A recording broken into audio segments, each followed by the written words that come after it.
How's it going, everybody? My name is Snazzy Patty, and today, man, we're checking out a video. This video is by Gran Khalifa, I believe is how you say their name. This video is called How Did Ancient Humans Kill Boredom? As always, the link to the original video is down in the description below. Make sure to go check them out, show them some love. Without further ado, man, let's just lock in and get on with the video. You have 47 apps on your phone, a streaming service with 10,000 things to watch, a podcast for every topic that has ever existed, and somehow, you still get bored. So here's a question nobody thinks to ask. What did ancient humans do when they were bored? Not medieval humans, not ancient Romans, not even ancient Egyptians. We're going back further than that. 100,000 years, 200,000 years. Back when there was... You think humans could even experience boredom back then, or were they still just purely survival instincts? No, because even animals get bored, and they have mostly just animal instincts, and they would get bored, so... I would assume it'd be very similar to like what monkeys would do for fun, climb trees, explore, roughhouse with each other, stuff like that. There's no writing, no art, no music, no language as we know it. Just people, sitting there, with nothing to do. The answer changes everything we think we know about creativity, religion, and why your brain works the way it does. But first, did boredom even exist back then? This is actually a serious scientific debate. For a long time, researchers assumed our earliest ancestors were too busy surviving to get bored. Every waking hour was hunting, foraging, building shelter. There was no downtime. But that assumption turned out to be wrong. Very wrong. I feel like you would even get bored during that, because obviously we don't work to survive in the same sense that, we used to hunt and forage and, gather materials to make shelters. It's two different ways of surviving. Now we, work a job to survive, to have money to pay for those things. Back then we didn't have nothing to pay for, so we had to get it ourselves. But what I want to say is all because you're physically busy or mentally busy doesn't mean you're not bored. I'm bored all the time when I'm working. In 1966, anthropologist Marshall Salins published a paper that flipped everything. He had spent years studying the Kung San people of the Kalahari Desert, one of the last groups on Earth still living something close to the original human lifestyle. What he found was this. They worked, on average, about 15 to 20 hours per week. That's it. Not per day, per week. The rest of the time, they rested, they talked, they sat, they did nothing in particular. Salins called them the original affluent society. Not because they had stuff, because they had time. More free time than most modern humans ever get. So the question isn't whether ancient humans got bored. The question is what happened when they did. Let's start with the obvious one. They played. This sounds simple. It isn't. In 2010, archaeologist Francesco De Rico and his team studied a collection of shells found at a site in South Africa called Blombos Cave. The shells were 75,000 years old. They had holes drilled through them, and they were coated in red ochre. These weren't tools. They weren't weapons. They weren't food. They were beads. Someone had sat down 75,000 years ago with nothing better to do and made themselves jewelry. That's crazy to think that that's like... we were doing that far, like, that long ago. Obviously, in the grand scheme of everything, that's not that long ago. But for human history, that's a long time ago.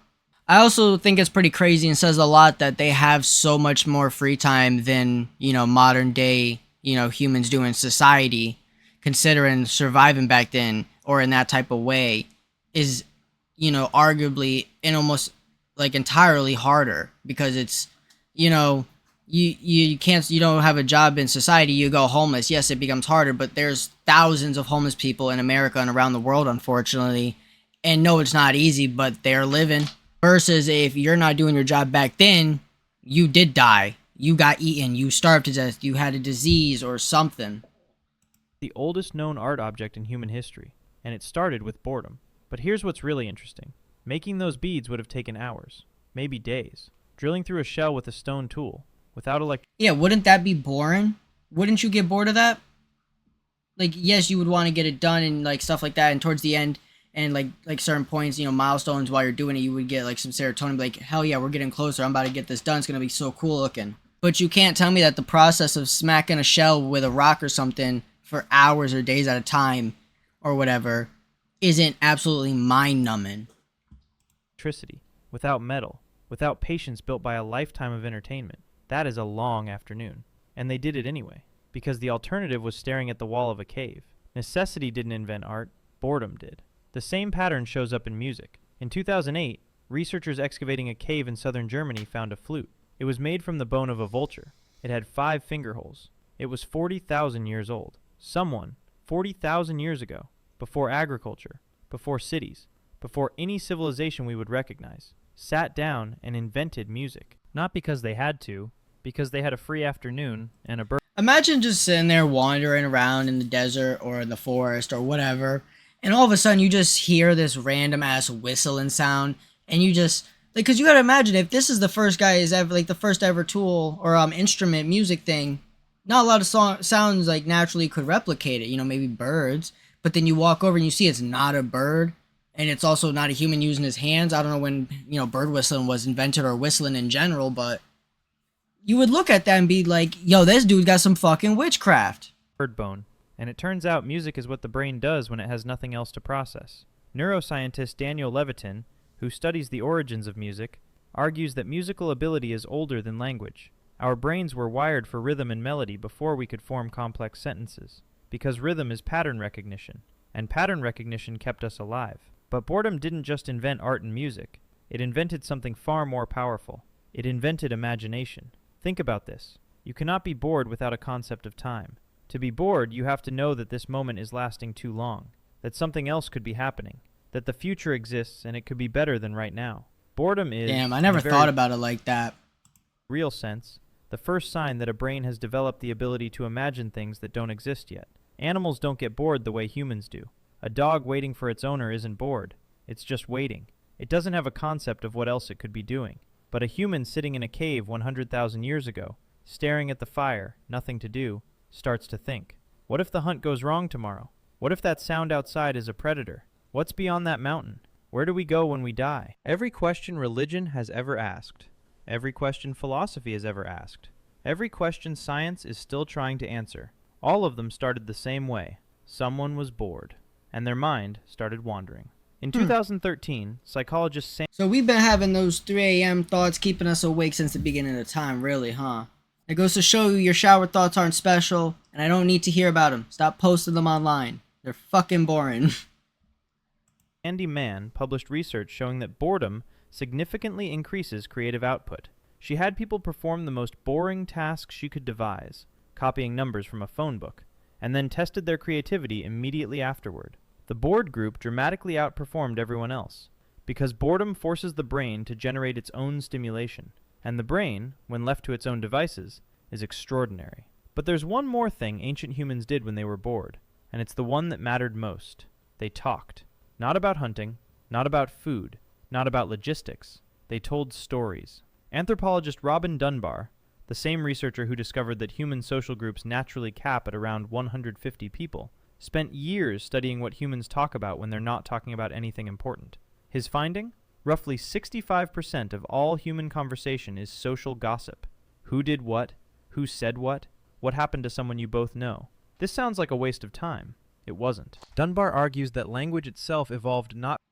I feel like that has a lot of benefits because, instead of having to talk to everybody individually to get the scoop or the 411, you're talking to the other people and they're giving you the information on other people or things that happen so that you can stay within the community and not feel like an outsider or out of the loop, while also being up to date with the current group politics, whether or not there's an outcast or not because of something somebody did or said.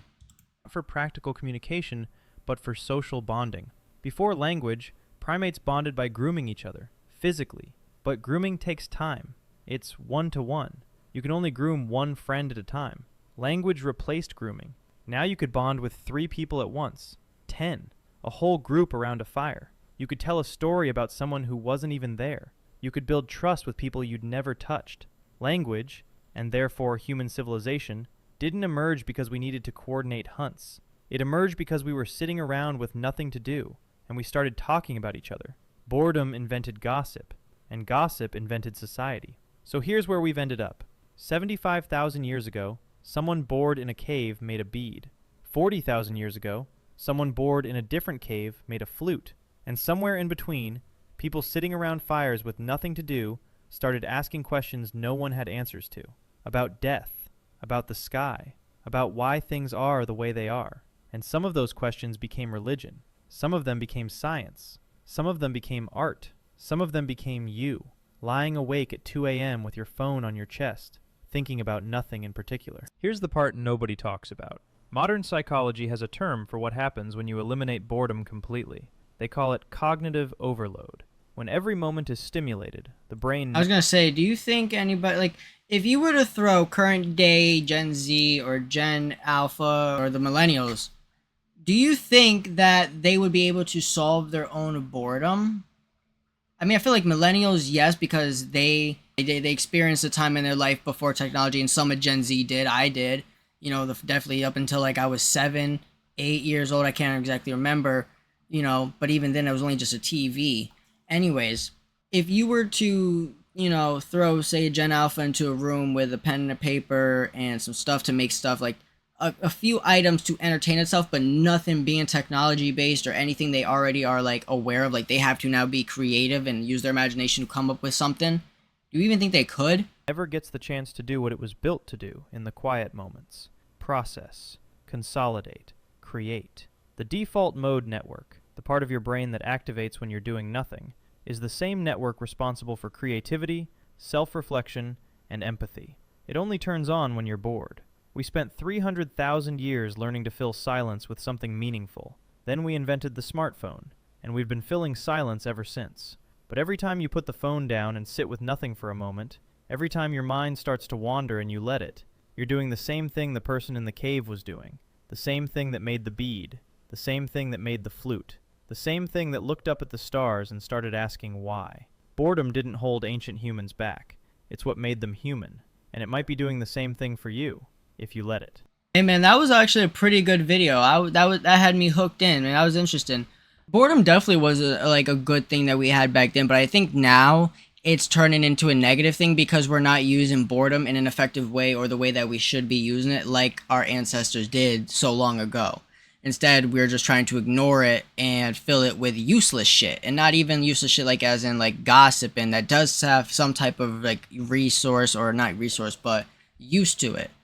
We spend our days doom scrolling, bed rotting, and all the other shit, which does nothing but hurt us individually and like as a whole, like as a society. But hey man, if you enjoyed, make sure to like, subscribe, put on those post notifications. Let me know what else you want me to react to down in the comments below. As always, check out this guy's original video. It was a blast watching it, man.